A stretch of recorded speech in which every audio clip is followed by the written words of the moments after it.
Hey, I'm Jake, and today I'm drawing a drone racer and talking about your creative bank account.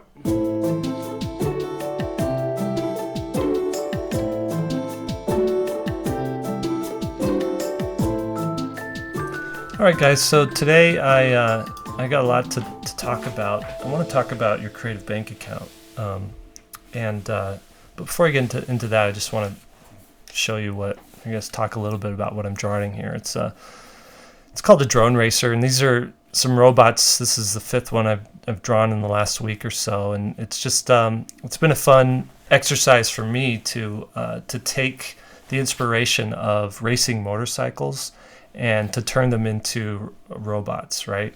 The idea of a drone racer is that it's not piloted by there's not a guy riding or inside the robot, but they're actually remotely controlled and piloted by a guy who's off-site, right? So these robots can race around the track, they can bang into each other, they can crash, they can destroy each other, and the pilots, could walk away unscathed because they're not actually racing on the track; they're doing it remotely.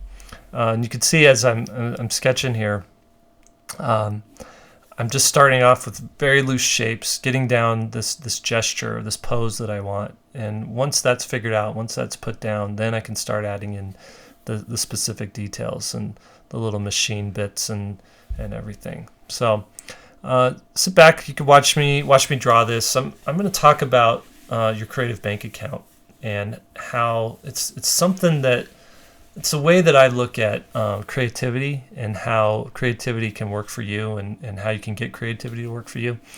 Have you ever sat down to draw or to create something and there's just nothing there? You have no ideas. You don't know what to do, right? I would say that's because your creative bank account is empty.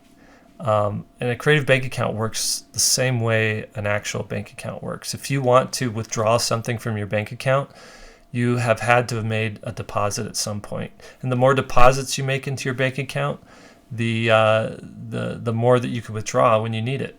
My kids, they don't have piggy banks; they actually have money cups. And when they want to buy something, they're at the store and they see a Lego set, they see a calico critter they want to get. We say to them, okay, how much money do you have in your money cup? And they have the opportunity to earn money by doing little chores, little jobs for a quarter or 50 cents. And if they have enough money, they can go buy that Lego set. It's the same thing with creativity. You want to draw a cool robot. You want to draw a character, an environment or something.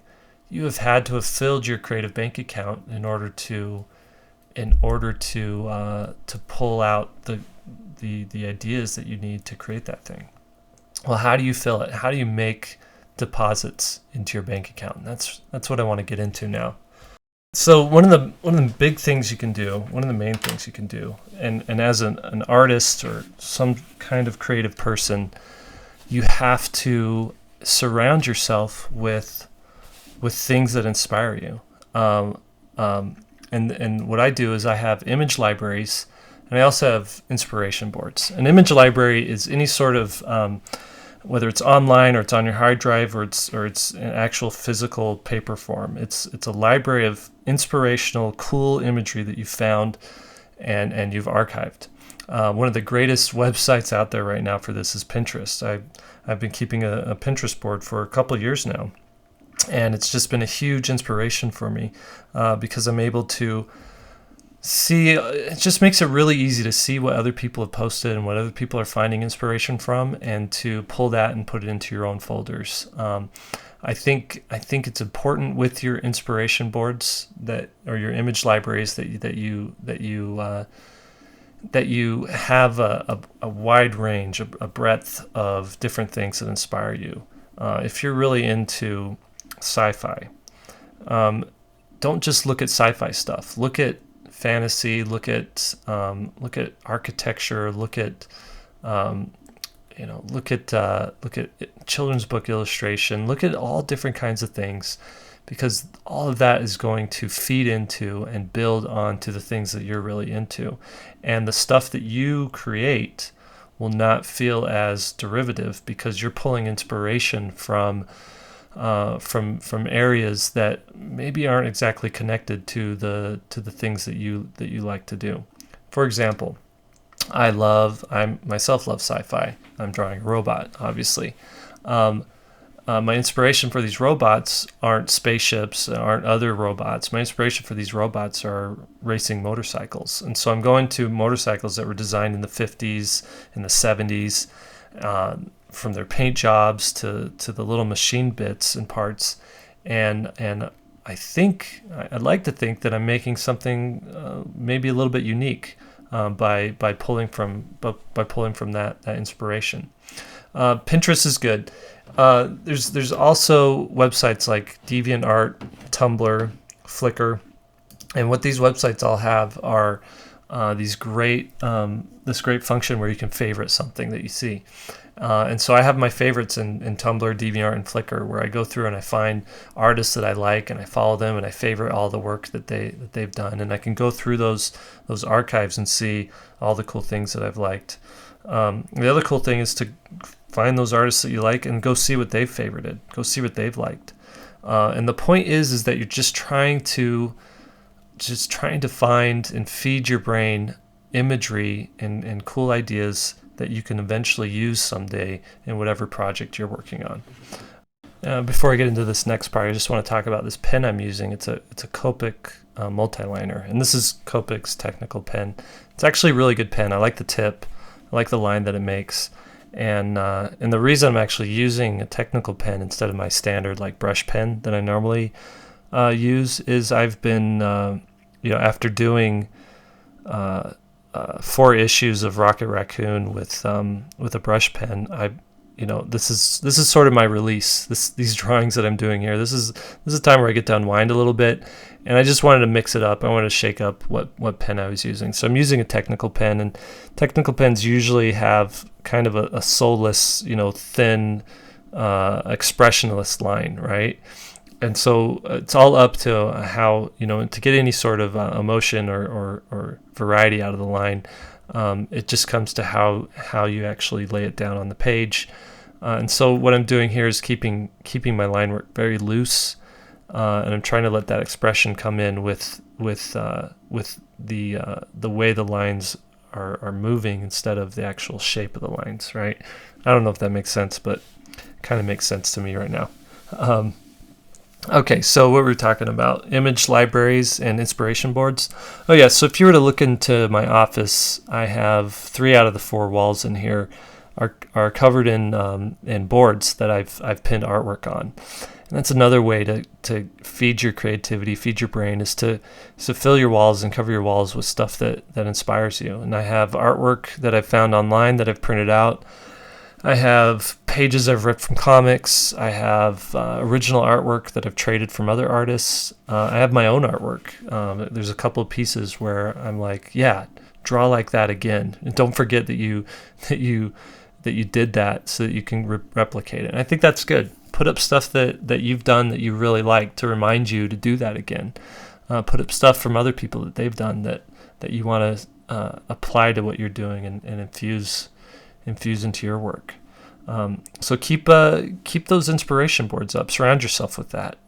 When you go online, have your online inspiration boards. Have a hard drive. I have a hard drive as well that's just full of artwork that I've saved on the internet, and it's all stuff that I want to just apply to what I'm working on someday.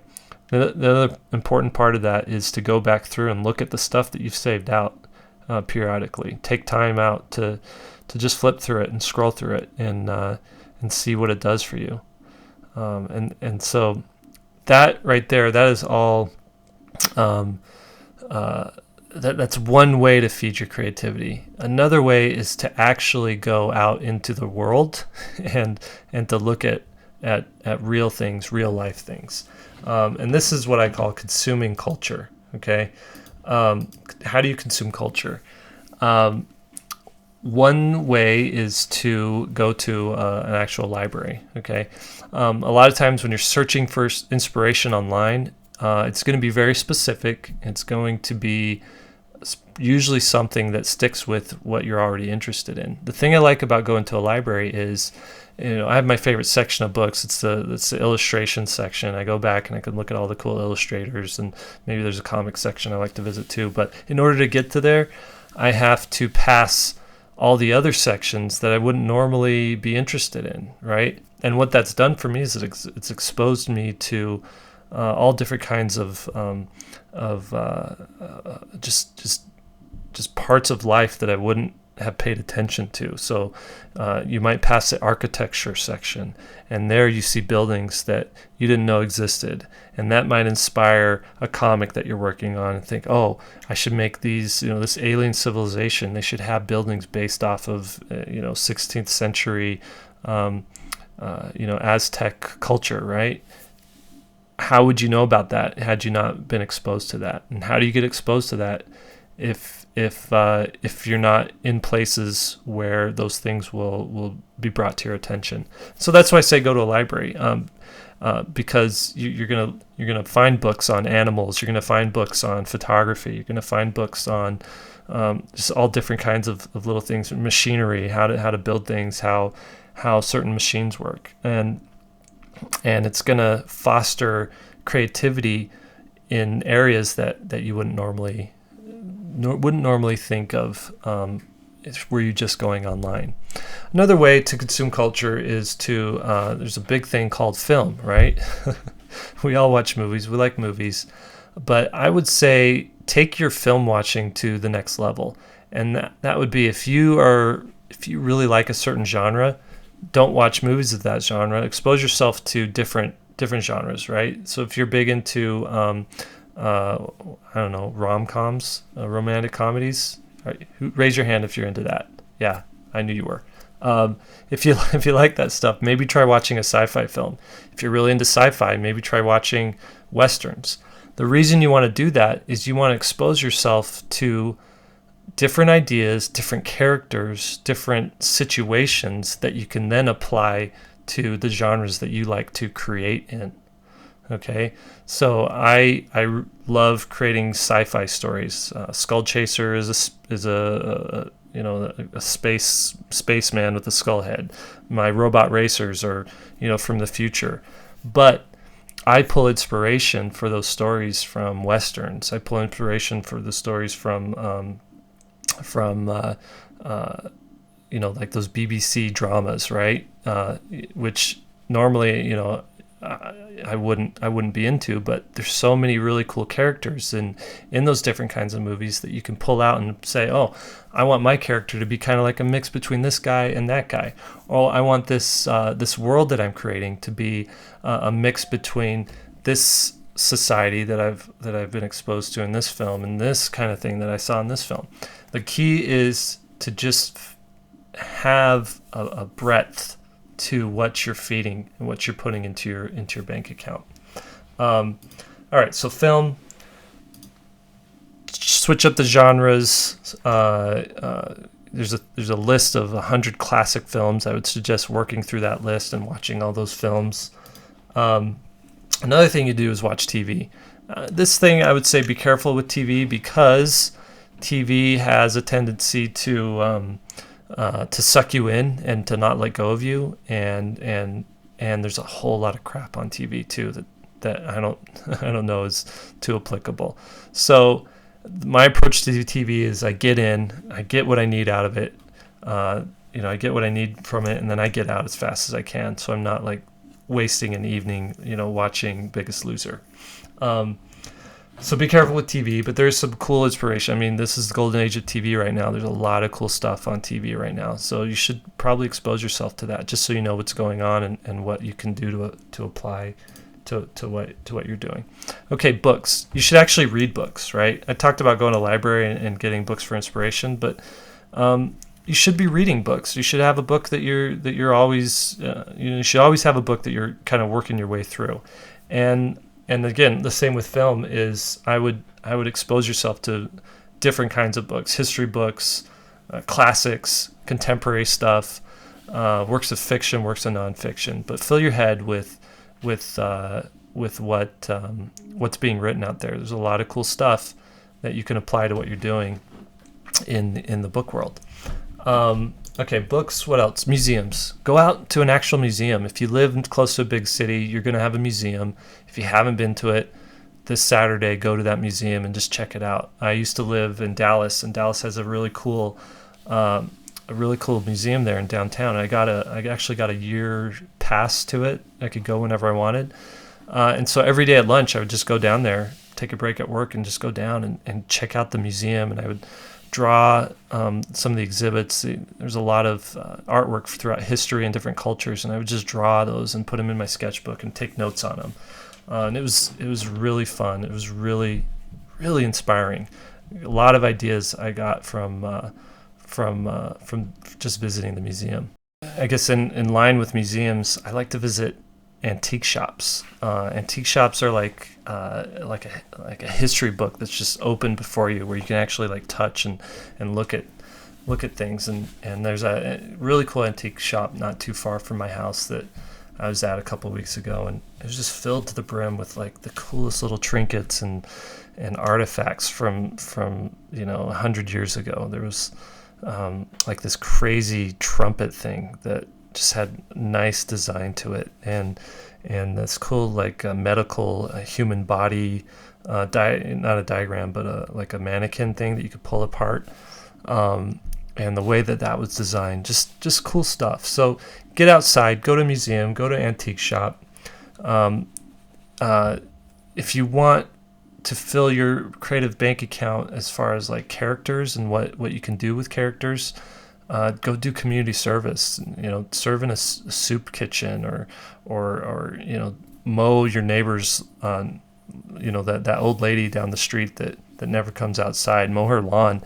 Get a chance to talk with her, and you'll find these crazy characters. Maybe not crazy, but just different characters, different kinds of people that you wouldn't normally be exposed to.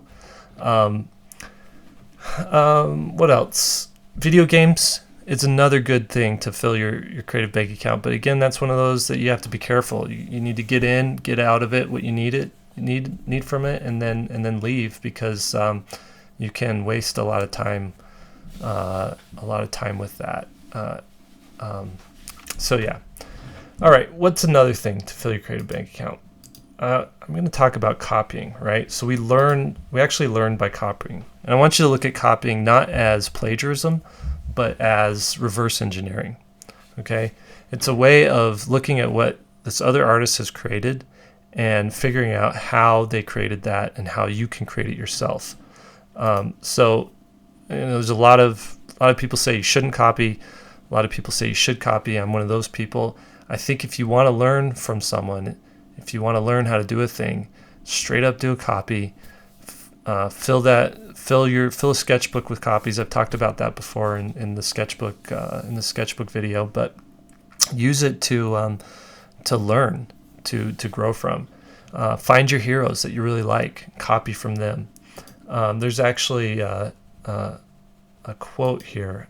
Let's see if I can pull this up. This is from Francis Ford Coppola. Is that how you say it?